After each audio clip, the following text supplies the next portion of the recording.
I did sadistically, premeditatedly, deliberately tortured and murdered Yvette Pena. The story of Jaime Osuna is probably one of the darkest and saddest stories that I came across. Jaime was born in Bakersfield, California to a 19-year-old mom and a 21-year-old father. Shortly after he was born, they ended up getting a divorce because of how toxic their relationship was. His mom, Michelle, did find somebody else, Jeff, and they got married, but Jeff was very abusive towards Jaime. He'd often hit him and he'd even starve him. Michelle didn't really care and stayed with him. At one point, he threw baby Jaime out of the car because he lost his temper. Jeff had a child of his own, and he was completely normal with him. At one point, Jeff did end up going to jail for a few days because of how abusive he was towards Jaime. At the age of 12, Jaime moved in with his grandmother, and he went to juvie because he stabbed somebody. And when he was in juvie, his stepfather ended up having a heart attack and passed away. At age 19, Jaime was let go from juvie, and he decides to go to a house party, and that's where he meets his future wife. Let's call her Jane. Jane's throwing a party for her 16-year-old son, and Jaime shows up. He gets in an altercation and stabs somebody, so he goes right back to jail even though he just got out. After the stabbing, Jaime has to serve about a year in prison, and he continues to write Jane to tell her how much he loves her and how much he wants to be with her. So Jane goes and picks him up and is shocked by how many tattoos he has. They get it on at a hotel, and she becomes pregnant. So around February of 2010, they get married, and their child is born afterwards. So Jaime becomes extremely abusive now, not only towards her, but also her children. And that's where Jane draws the line and decides to call the cops. She has him arrested, and he now has to serve 6 months in prison. Jaime is released around October 31st or Halloween of 2011. Even after Jaime is released, he continues to harass Jane. One day on November 8th, 2011, he calls her, and she thinks that it's because he's trying to harass her, but he says that he's killed someone at the Morocco Hotel.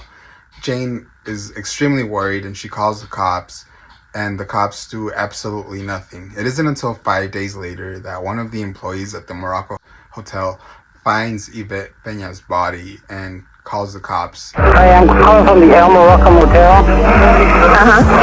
And I found there's a lady that stays here at the motel, and my cleanup guy went in the room and saw her all stabbed in the back. She's dead, I think. Oh my gosh, what room is it, sir? It's room number 19 at the El Morocco Motel. The cops eventually find Jaime and discover that it was indeed him, although Jaime is denying it. Yvette Pena was a mother of 6. Her autopsy revealed that she was a victim of blunt force trauma and also sharp force trauma. The investigators even say that this was one of the most horrific crime scenes that they have ever seen. So Jaime is detained, and he continues to deny it.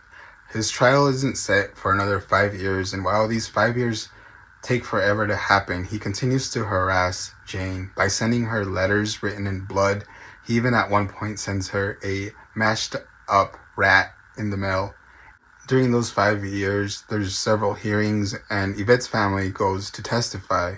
At one point, Yvette's sister is saying that she has hope that Jaime regrets what he does, and the camera cuts to him, and he starts mouthing, no.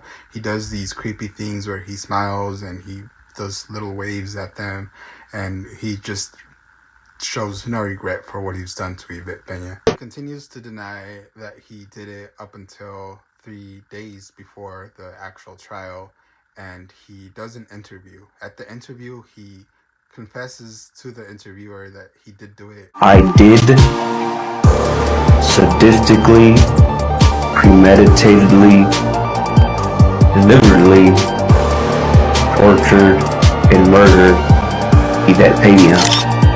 He also mentioned that from ages 8 and 9, he would kill animals and he'd do it for the rush. I was a kid, 8 years old, I killed animals. My mom would go to the store, I put the cat in the freezer, 15 minutes, let it out, put it in the oven, let it out. Also said that he killed someone at age 13, a 27-year-old, and he says that he did it simply for the rush.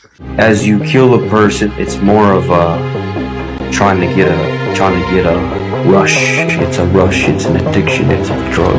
I would rather do that than do drugs. I'd rather do that than have sex with the beautifulest woman in the world. After he confesses, he's given the option of either doing a life sentence without the possibility of parole or given the death sentence. And he chooses to go with the life sentence without parole. Shortly after, the guards discover that he's way too dangerous to have a cellmate. He's stabbing other inmates and even writing messages with their blood on the walls. It isn't until March of 2019 that he's given a cellmate, and not even 24 hours go by when his cellmate, Luis Romero, is discovered dead. The way that he unalived him is extremely horrific. Jaime was able to get a hold of a razor and made a shaft out of the razor where he cut the fingers off of his cellmate, and he also cut the ribs out and even the lung of his cellmate and decapitated him.